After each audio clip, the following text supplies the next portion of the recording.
as we move, being able to get everything for rhythm. That provides more stability, right? Makes everything cleaner. Definitely makes a huge difference in the turns. And the reason that I don't start off with this last one before you start doing it is this is really providing stability over the foot against the leg rotation. So as the legs are rotating, my foot doesn't want to swivel unless I create it from somewhere else. Where when you're doing this, you're going to find, you probably have been finding that your feet want to slide on you, right? As you're rotating. Well, when you have the heel worked that way, it isolates the leg from the foot. So unless you intentionally add energy from somewhere else, that doesn't happen. I see. Yes, that's helpful. So that's how that's going to be worked into what you're doing. So as somebody functions, hi Ingvar, and they're able to move, right? Having this particular ankle isolation is what determines, right? So in my case, in terms of a completionist attitude of teaching a full range of motion, I would rather have somebody getting really good at this and having their feet swivel a little, not a lot, but I would rather teach this with their body doing that, and then I'm going to teach them, let me have you focus on this aspect. So they already have the bevel in their foot, which is stabilizing some. Then I'm going to go back and teach this other isolation, which, oh, look at that. When I'm doing my leg rotation to be able to facilitate movement, I'm now isolating. So I'm now having one muscular action that I'm concentrating on in both. Do you see how that's the same? Right?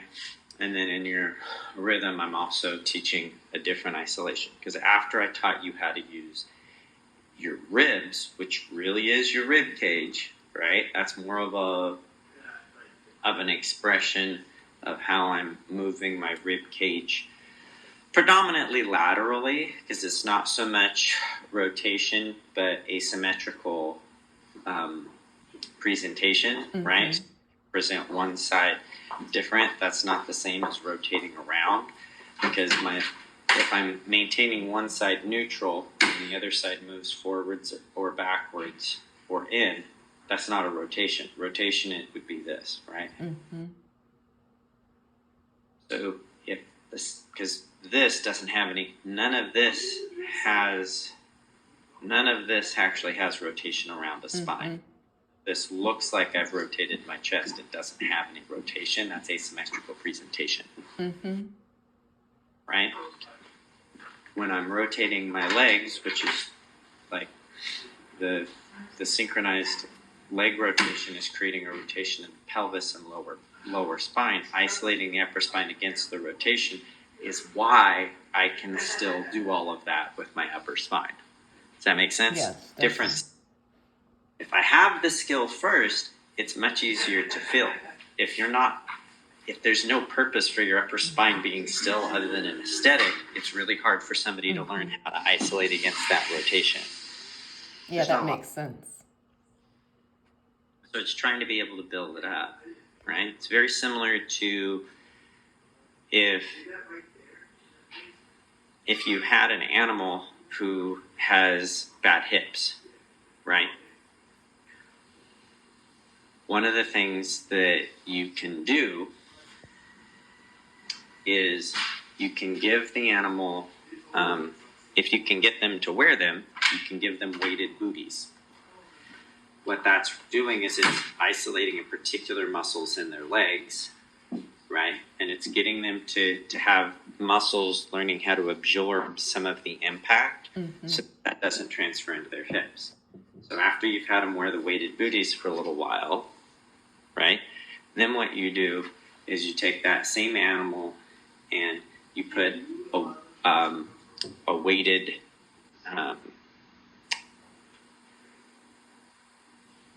it's like the opposite of it. It's like shorts for the animal. Yes, I know what you mean. It's weighted over the top. And the idea is not for jumping, but for walking around. You're now strengthening these other, but you don't have them weighed both at the same time. Mm-hmm.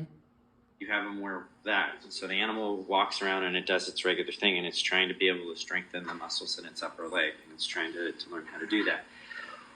When you do that, after they're both strengthened to the degree you want, then you go for another 2 weeks where you have them wear both at the same time. After it's worn both at the same time, it starts, when they're now wearing both at the same time, it changes the way that the animal actually moves. And that change is starting to be able to have the muscles absorb impact instead of the joints. Mm-hmm. And after you take them off, the animal has been trained to move in a way that uses muscles for absorption rather than bone. Less likely to break their pelvis or end up having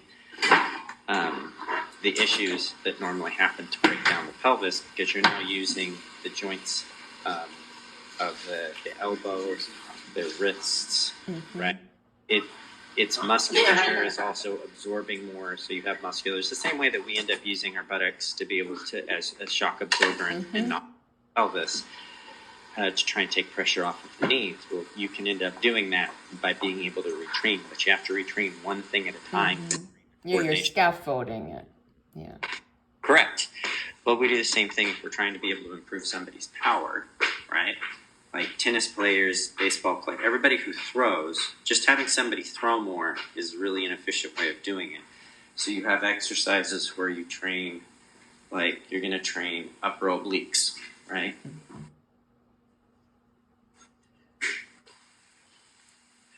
And you're going to train down, down, over and down, over and down, right? Then you're going to do wrist exercises where you train wrist flips.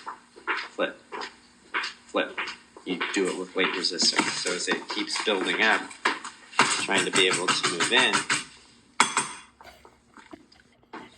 Hey, Ryan. Hello, it sounds like somebody's bashing something in over there. Oh, well, you know how it goes here. I just saw, like, Foxa Doble happening over here. Like, okay. Oh, really quick, I wanted to ask, I saw we signed up for 3 sessions with Valentina on the 14th. Yep. We do still have the 5 sessions booked for the 17th for Valentina and Ryan also. Okay. On the 17th? Yeah, so that's that Saturday. That Saturday, we have 5 sessions booked for you. Oh, wow, we still have them? Yeah. Mm-hmm. Yeah, I think that'll be. Could we find enough to do? Yeah, oh yeah, we will. Because I would take as much as I can, honestly, unless somebody needs them. Yep, she's fine with both. Nope, we're good. Okay, as long as I think we could get a lot done. Yes. Okay. All right. So, like, you would do the wrist, then you would have another one where you practiced just elbows. And you're practicing explosive movement, right? Right? Then you may have a combo one where you have it set up where you can go, right? Then you have another one where you're going,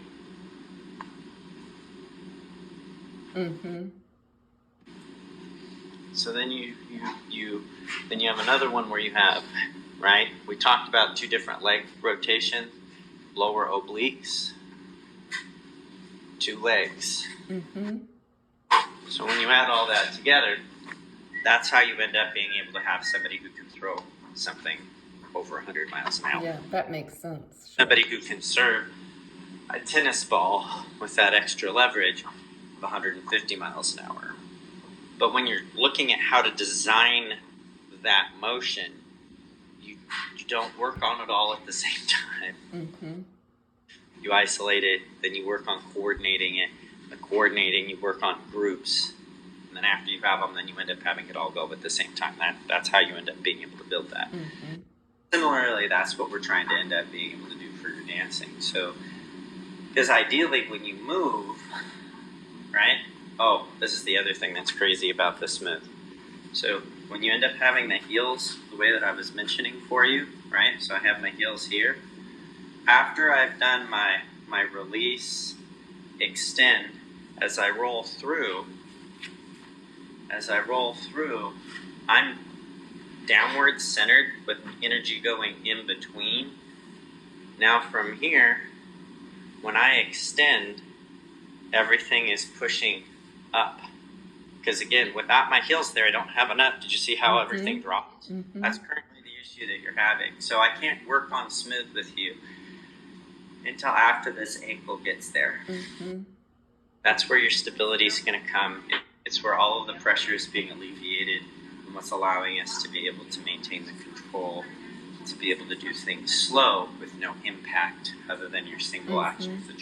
Does this make sense? No, that's hugely helpful. Yeah, it helps me see where we're at, where we're going, and how to get there. Yeah. But what's funny is it also takes a lot of the stuff that you're like, oh man, like when I'm trying to do this, like when you do this exercise, you're like, I'm still so shaky. If your knees were here and your heels were trying to push in, that same thing isn't shaky at all. So when you have your heels pushing forward, they should also be trying to push in because your legs should be rotated this way. So you should look like, if you're not doing this with your heels, you should look like your heels are your feet are in a triangle. When I push that heel in, now they look like they're underneath of me. And if I'm here and I rotate my legs, my heels forward, now when I do these exercises for this, it's easy. Yeah. I have lots to work on, which is good for me.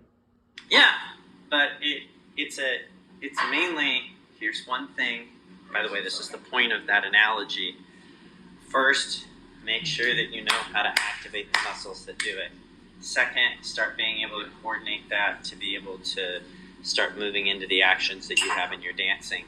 Then we can start going over it and how to be able to move through things. Because that's what's currently missing. Once you have it, then we'll end up being able to make the smooth transition comfortable and safe without going at speed. Then we can go through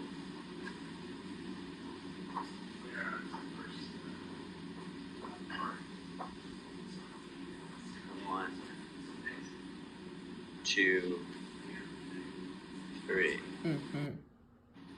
Right?